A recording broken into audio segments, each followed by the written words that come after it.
आप 24/7 के सभी दर्शकों को मेरा यानी विवेक का फिर से नमस्कार। अब आप सोच रहे होंगे कि मैं बार बार एक ही लाइन बोलता हूँ, नमस्कार बोलता हूँ, फिर आपको एक नई शख्सियत से मिलवाता हूँ। और मैं हर बार सेम चीज़ ये ज़रूर दोहराता हूँ कि शख्सियत का मतलब हो जाता है अपने काम से बड़ा होना, अपनी कर्म निष्ठा से बड़ा हो जाना, अपने ओहदे से बड़ा हो जाना, कुछ ऐसा काम कर जाना जिससे लोग आपकी अगर जब बात सुने तो वो इंस्पायर हो सकें। ऐसे ही एक मेहमान हमारी शख्सियत हमारे साथ मौजूद हैं, डॉक्टर रुचि चावला बत्रा जी हमारे साथ मौजूद हैं। तो मैम बहुत बहुत स्वागत है हमारे स्टूडियो में आपका। Namaskar Vivek, thank you for having me here and thank you for the entire team who's present here, Diksha, Jatin, with their beautiful smiles, जिन्होंने मुझे बहुत दिल से शिद्दत से यहाँ बुलाया है अपने विचार प्रकट करने के लिए और आपके साथ कुछ थोड़ी देर गुफ्तगू करने के लिए। मैम गुफ्तगू की बात चली तो मेरा आपसे पहले भी इंटरेक्शन हो चुका है। आप रेडियो में आप आए थे, आपने वहाँ पर मैं इंटरव्यू दिया था, उस समय आपका गला थोड़ा सा खराब था, नासाज था। आज कैसा है? अभी भी पूरा तो ठीक नहीं है, दिल्ली की हवा और पोल्यूशन से तो शायद ही कोई ऐसा होगा जो वाकिफ़ नहीं होगा। तो सुबह की गुलाबी ठंड जो शुरू हो गई है और दिन की गर्मी में जो चेंज ऑफ टेम्परेचर आ जाता है which is more than 15 degrees, थोड़ा सा मैं सेंसिटिव हूँ और जल्दी पकड़ती हूँ इस चीज़ को। तो मैम अगर मैं इंडिया की बात करूँ तो एक कहावत बहुत ज़्यादा मशहूर है कि कोस कोस पर पानी बदले चार कोस पर वाणी। यहाँ पर वेरिएशंस आ जाती हैं थोड़ी थोड़ी जगह पर आगे चलकर। तो ऐसे समय में काफ़ी अलग अलग लोग हैं, अलग अलग चीज़ पसंद करते हैं। ऐसा कैसे लिखें कि ज़्यादा से ज़्यादा ऑडियंस को टारगेट कर सकें? थोड़ा सा सवाल आप दोबारा बोल के समझाएंगे? मैम जैसे मैं कह रहा हूँ कि इंडिया में अलग अलग तरह के लोग हैं, सबको अलग अलग चीज़ें पसंद हैं। तो हम ये ऐसा कैसे लिखें कि ज़्यादातर अलग अलग ऑडियंस को हम टारगेट कर सकें एक बार में? लिखें एज इन पुस्तक लिखने की बात? हाँ जी, राइटिंग में। राइटिंग की खैर मैंने जब ये पुस्तक लिखी जिसके लिए आज मैं यहाँ मारवा स्टूडियो में आई हूँ और जिसका इनॉग्रेशन मिस्टर संदीप मारवा और बहुत सारे डिग्नेटरीज ने किया है, उसका नाम है द टाइमलेस विजडम ऑफ फ्लॉजी रेकी। जैसा कि नाम आपको बता रहा है टाइमलेस, तो इसका टाइम से कोई लेना देना नहीं है। तो अगर मैं अपनी पर्सनल कहानी की बात करूं तो लिखने के लिए मैंने ऐसा कुछ सोचा नहीं था कि ये किसके लिए है। मैं प्रोफेशनली एक स्पिरिचुअल कंसल्टेंट हूँ, हीलर हूँ, टैरो कार्ड रीडर हूँ। तो इतने सालों में मैंने ये देखा एक चीज़ कॉमन है जिससे हर आदमी रिस्पेक्टिव ऑफ उसकी एज क्या है, जेंडर क्या है, और यहाँ तो विवेक हमारे बहुत सारे प्रांतों की, राज्यों की बात कर रहे हैं, अलग अलग देशों से भी बहुत सारे लोग मुझसे जुड़े हुए हैं। और एक बहुत बड़ी चीज़ मानसिक रूप पे जो सबको तंग करके रखी है, परेशान करके रखी है, और वो है स्ट्रेस। उस स्ट्रेस को हम कैसे दूर कर सकते हैं, एक बहुत कॉमनली मिलने वाली चीज़, उस चीज़ की रिसर्च में मैं कुछ वर्षों से लगी थी। दवाइयाँ लेना ठीक है, कुछ लोगों के पॉकेट अलाउ करती है, कुछ की नहीं करती है। कई लोगों को अवेयरनेस नहीं होती, मेंटल हेल्थ इश्यूज़ को लेके सोचते हैं कि भाई ये तो पागल है, एक स्टिग्मा है, हम नहीं जाएंगे डॉक्टर के पास। काउंसलिंग और थेरेपी भी इंडिया में बहुत पॉपुलर नहीं है। तो हम अपने घरों में, अपने आसपास में, अपने अंदर ऐसा क्या बदलाव ला सकते हैं, अपने व्यक्तित्व को निखार के अपनी उपस्थिति को इतना स्ट्रॉन्ग किस तरह से बना सकते हैं कि जो जीवन जीना है, उतार चढ़ाव तो सभी ने देखने हैं। जैसे कि रतन टाटा जी ने कहा था कि किसी की भी हार्ट की ईसीजी लाइन अगर स्ट्रेट हो जाए तो वो बंदा जिंदा नहीं है। तो लाइफ में उतार चढ़ाव रहते हैं, उसको नेविगेट हम बहुत स्मूथली कर लें, हंसते खेलते कर पाए। तो ऊपर वाले का एक डिवाइन ऑर्डर था, इंटरवेंशन था। It was a moment of euphoria I would say for me, जहाँ पे अचानक से किसी डिवाइन पावर ने कानों में कुछ खुशबुश सी करी, नॉक नॉक हुई और ये सिम्बल्स मुझे नोट डाउन करने को कहा। और वहीं से फ्लॉजी रेकी की शुरुआत हुई। जब शुरुआत हुई और इसको मैंने और गहराई से समझा, पूछा, इस पर कॉन्टम्पलेट किया, मेडिटेट किया, तो धीरे धीरे कुछ वर्कशॉप्स लेनी शुरू की, लोगों के साथ साझा किया इस नॉलेज को। और मुझसे इंडिया के अलग अलग पार्ट से लोग जुड़ते गए, वर्ल्ड के भी बहुत पार्ट से अपने आप जुड़ते गए। कुछ पुराने क्लाइंट्स थे जो टैरो रीडिंग कंसल्टेशन दिया करते थे, उन्होंने भी इस पे काम किया और आगे लोगों के साथ काम किया। जब 5+ years हो गए तो one of my students said, why don't you right a book doctor Ruchi on this? I said I never thought about it. And that is how the first seed was sown. And as I sat down to write the book, I realized I know nothing. ऐसा लगा कि कुछ समझ में ही नहीं आ रहा कि इसको किस तरह से एक सिंप्लीफाइड वे में दर्शकों के प्रति प्रस्तुत किया जाए कि सबको ये समझ में आ जाए. बिकॉज रेकी शब्द आते ही सबको ऐसे लगता है कि ये एक ऐसी परंपरा है जो गुरुओं के थ्रू ही सीखी जाती है. डेफिनेटली है, बट वो ट्रेडिशनल रेकी है. तो किस तरह से इसको अट्यूनमेंट के दायरे से भी बाहर, प्रोटोकॉल से बाहर निकाला जाए और एक सस्ता सा चीज़ बनाई जाए जो हर कोई अपने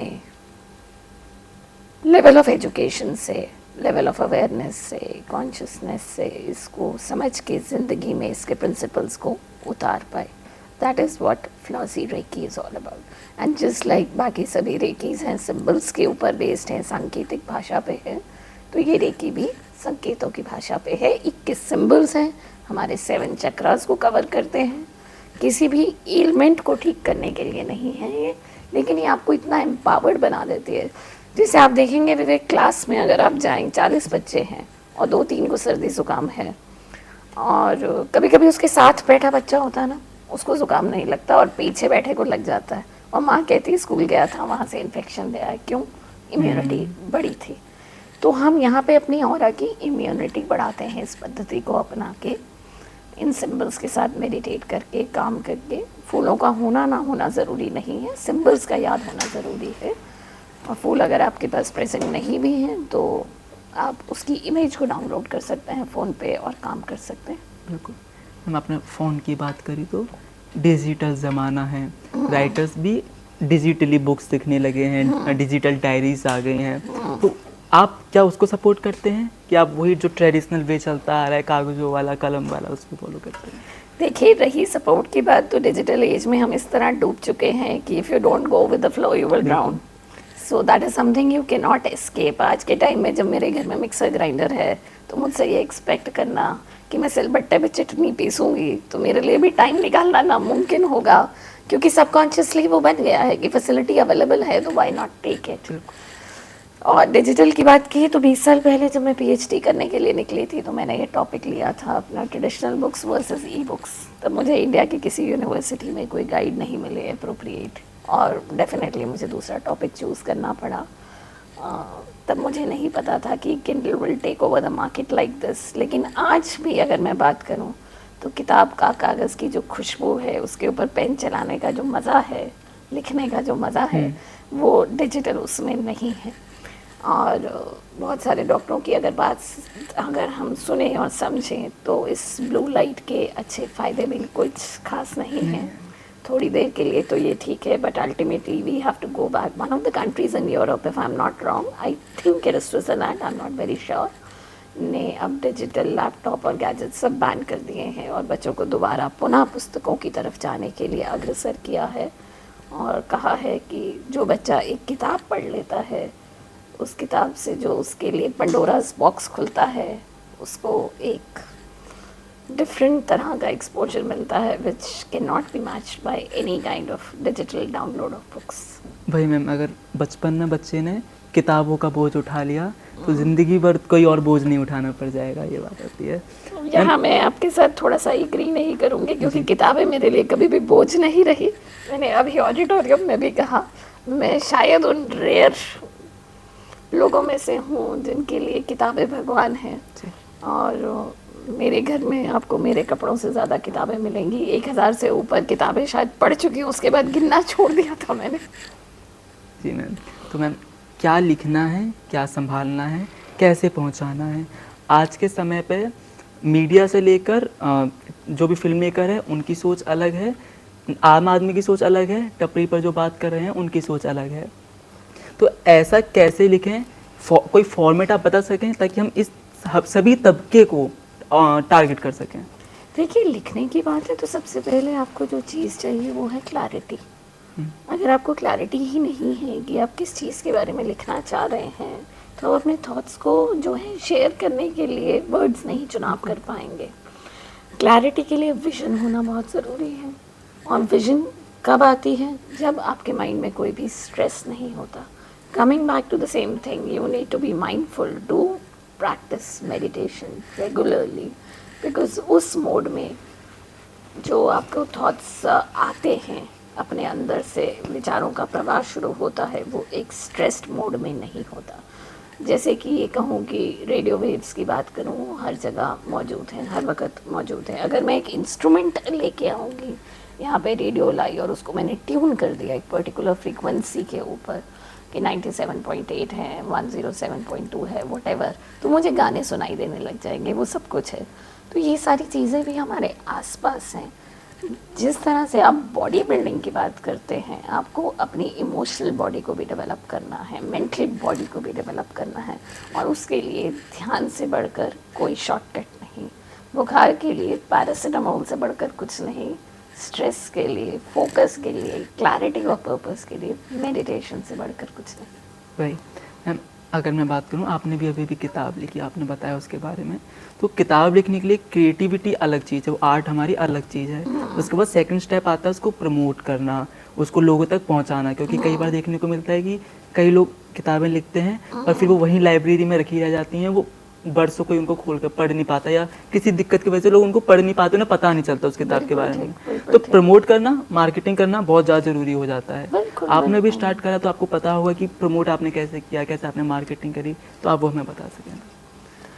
मार्केटिंग के लिए तो मैंने ऐसा कोई एफर्ट नहीं किया, इंटरनेट के बिना भी इतने साल से इस इंडस्ट्री में हूँ, बहुत ज़्यादा फेथ है डिवाइन पावर्स पे, तो मैं ये मानती थी कि जिसको मेरे साथ जुड़ना है वो अपने आप जुड़ जाएगा। कहीं ना कहीं मैं हार्ट एंड सोल नाम की एक एसोसिएशन के साथ जुड़ी हूँ पिछले 7 सालों से, जो हमारा पीआर देखते हैं, and Sanjay ji is the one who is taking care of it. उन्होंने मुझे मिस्टर मारवा से मिलवाया, and he gave me good 40 minutes of his time, took an interview, saw my book, and gave me a go-ahead, gave me the permission to release the book on this beautiful platform of Global Literature Festival. बिल्कुल ma'am, मैंने कहीं सुना था कि अगर आप कोई एक बुक लिख रहे हैं तो उसके पीछे आपको 10 या 100 किताबें पढ़नी भी पड़ती हैं, जब जाके वो आप एक किताब लिख पाते हैं। मैंने तो अभी आपसे कहा विवेक, मैं 1000 से ऊपर किताबें पढ़ चुकी हूँ। जी, तो उन हज़ारों में से कोई एक ऐसा है जो आपको सबसे ज़्यादा इंस्पायर करता है? हाँ है, आई थिंक मेरी सबसे पहली स्पिरिचुअल किताबों में से 2 किताबें हैं जो मुझे बहुत ही अच्छी लगी थी। Ask and it's given by Esther Hicks and John Abraham, and Jeet Aapki by Shiv Khera, because it taught me कि हर्डल्स कितनी भी आए, इस किताब को भी लिखने में 136 पेज की किताब है, 18,000 शब्द हैं, कोई बहुत ज़्यादा नहीं है, 500+ मैन आवर्स गए हैं उसको, पता नहीं 12, 13, 14 कितनी बार मैं एडिट कर चुकी हूँ। जितनी बार पढ़ती थी ये कहती थी कि अगर इसको कोई एक IAS ऑफिसर पढ़ रहा है वो किस नज़रिए से देखेगा, कोई जापान में पढ़ रहा है वो कैसे देखेगा, और जैसा आपने कहा कि कोई 12th पास पे उसको पढ़ना चाह रहा है वो कैसे देखेगा, उस चीज़ को अलाइनमेंट में लेके आना कि वो सभी के वेवलेंथ के साथ, अंडरस्टैंडिंग लेवल के साथ, समझ के लेवल के साथ रेजोनेट करे, दैट वाज डिफिकल्ट। बिल्कुल मैम, अगर मैं बात करूँ कि एक ही टॉपिक पर अलग अलग किताबें हैं, राइट, तो मान लीजिए अगर मैं रामायण की बात करता हूँ, चलिए अपने स्क्रिप्चर्स की बात करता हूँ, तो एक रामायण जो वाल्मीकि जी ने लिखी है वहाँ पर जिक्र है कि राम जी ने रावण को मारा। एक अद्भुत रामायण भी है जो कहते हैं वाल्मीकि जी ने भी, उन्हीं ने लिखी थी, उसमें जिक्र है कि सीता जी ने रावण का वध करा। एक जैन रामायण है, वहाँ पर जिक्र आता है कि लक्ष्मण जी ने रावण का वध करा। तो किसको ऑथेंटिकेट में मानूं, किसको लेकर चलूं? सभी हैं यहाँ पे विवेक। बस मैं इतना कहना चाहूँगी कि मान लीजिए हम 4 साइंटिस्ट बैठे हैं यहाँ, और मैं एडिशन पे काम कर रही हूँ, आप सब्ट्रैक्शन पे, ये डिवीजन पे, और कोई मल्टीप्लिकेशन पे। हम एक नंबर की खोज कर रहे हैं, 7 नंबर ले लेते हैं। मेरी डेट ऑफ बर्थ है 7 दिसंबर, तो 7 ले लेते हैं। मैं अड़ जाती हूँ 5 + 2 = 7। आप कहते हैं नहीं जी रुचि जी, 9 - 2 = 7। जतिन जी कहते हैं नहीं जी, 14 / 2 = 7। और दीक्षा जी कह देती है नहीं जी, 1 × 7 = 7। तो सभी ठीक है ना, गलत तो कोई नहीं है, सबका देखने का अपना नज़रिया है। ये 3 आपने बताई, इसके अलावा तुलसीदास जी ने भी रामायण को लिखा है। हम एक आध्यात्मिक रामायण की बात भी करते हैं, बट क्या होता है कि कभी कभी समाज रिसेप्टिव नहीं होता एक नई चीज़ को अकोमोडेट करने के लिए, वो एक फिक्स्ड नोशन के साथ, परसेप्शन के साथ जीते हैं। without inviting any kind of contradictions, I would just say that अभी एक पिक्चर आई थी आदि पुरुष करके, जी जी, उसको किस तरह से लोगों ने रिसीव किया, तो उसकी क्रिएटिव साइड को नहीं देखा कि वो क्या कहना चाह रहे हैं। फिक्स्ड नोशन में हनुमान जी और राम जी को देख रहे थे, वो ये नहीं देख रहे थे कि ऑथर उसमें क्या नयापन लेके आ रहा है, डायरेक्टर क्या नयापन लेके आ रहा है। तो इन सब ने भी अपने अपने नज़रिए से रामायण को देखा है। रामायण एक ऐसी चीज़ है जो हम रोज़ जीते हैं अपने अंदर। सीता हमारी वो आत्मा का पार्ट है जिसे हम भूल चुके हैं, और हनुमान हमारी सांसें हैं। तो जिसने जैसे जैसे देखा, किसी ने सब्ट्रैक्शन का माध्यम चुना तो किसी ने मल्टीप्लिकेशन का, किसी ने एडिशन का, बातें तो सभी ने ठीक ही कही हैं। बिल्कुल मैम, अगर मैं आदि पुरुष की बात करूं तो वहाँ पे उन्होंने ऐसा दिखाना चाहा था कि ज़्यादातर लोगों को इंटरेस्ट आए कुछ नया देखने में। अगर वो वही ओल्ड फॉर्मेट अप्लाई करते तो फिर पसंद नहीं आता कि वही पुराना बना दिया, कुछ अलग नहीं है, देखने का कुछ फ़ायदा नहीं है। तो ये अलग अलग चलता है, लोगों का माइंड अलग अलग जगह चलता है। अब तो आप मैं सब किसी को हर वक्त संतुष्ट नहीं कर सकते ना। बिल्कुल, मैं अगर बात करूं साहिल लुधियानवी जी के बारे में, मोहब्बत पे लिखते हैं, प्यार पे लिखते हैं, पर उन्होंने खुद कहा वो कभी इस पर नहीं लिखना चाहते थे। वो आवाम से कनेक्टेड जो चीज़ें हैं उस पर लिखना चाहते थे, पर उन्होंने वो लिखा जो जनता चाहती है। तो हम क्या लिखें, जो जनता चाहती है, जो हम लिखना चाहते हैं। आप अपनी अंतरात्मा की आवाज़ सुनिए, खुद से जुड़िए। फ्लॉज़ीवे की किताब आपको यही सिखाती है, खुद से जुड़ना, अपने मन की आवाज़ सुन के अपने आप को ऑनेस्टली एक्सप्रेस करिए, जवाब आपको स्वयं मिल जाएंगे। बिल्कुल मैम, तो वक्त का भी तकाजा है, जाने का वक्त है। तो जाते जाते जो हमारी ऑडियंस है वो भी कहीं ना कहीं एस्पायरिंग राइटर्स हैं, पोइट्स हैं, जो अपनी किताबें लिखना चाहते हैं, तो उन्हें कुछ मैसेज देना चाहें। मैं यही कहूँगी कि जैसा कि विवेक ने बिल्कुल ठीक कहा, ये दुविधा सभी के मन में रहती है। मेरे पहले चैप्टर में भी आपको मिलेगा। मैं भी इस समंजस की स्थिति से गुजरी हूँ कि क्या मैं अपने थॉट्स को जो रियली सच में मुझे चैनल हुए हैं उन्हें लिखूँ किताब में, या जो पब्लिशर कह रहा है, प्रेशर डाल रहे हैं, दुनिया चाहती है देखना, उसे लिखूँ। तो बुद्धा की बात कहूँगी that we have to find the middle path. हम कम्प्लीटली अपने हार्ट से जुड़ के जो कहना चाहते हैं कहें, कोई बुरा नहीं है, पर ज़रूरी नहीं कि वो सामने वाले को समझ में आए। जैसे अगर आप मूवी की बात करें, अगर मूवी आपने कोरिया में रिलीज़ करनी है और इसे हिंदी में करेंगे तो कोई समझ नहीं पाएगा। तो समाज में टारगेट ऑडियंस से भी जुड़ना बहुत ज़रूरी है, क्योंकि उनकी एक्सपेक्टेशंस पे खरे उतरना आपके लिए मॉरली, एथिकली, फाइनेंशियली सब कुछ ज़रूरी है। एट द सेम टाइम उसके अंदर घुसते हुए आप अपने आप को ना भूल जाए, अपने कोर पर्पस को ना भूल जाएं। एक मिडिल पाथ आपने चुन के निकालना है। तो मैम, तो बहुत बहुत धन्यवाद हमें इतना समय देने के लिए, हमारे दर्शकों को इतना समय देने के लिए। Thank you for having me here, it was a pleasure. चलिए, मैंने आपसे वादा करा था कि बहुत शख्सियत से मिलवाऊंगा, और शायद मैं वो वादे को अपना पूरा भी कर रहा हूँ। आगे और भी मेहमानों से मिलवाऊंगा, और भी गेस्ट से, सिलेब से आपको मिलवाऊंगा। जब तक देखते रहिए आप 24/7 नोएडा।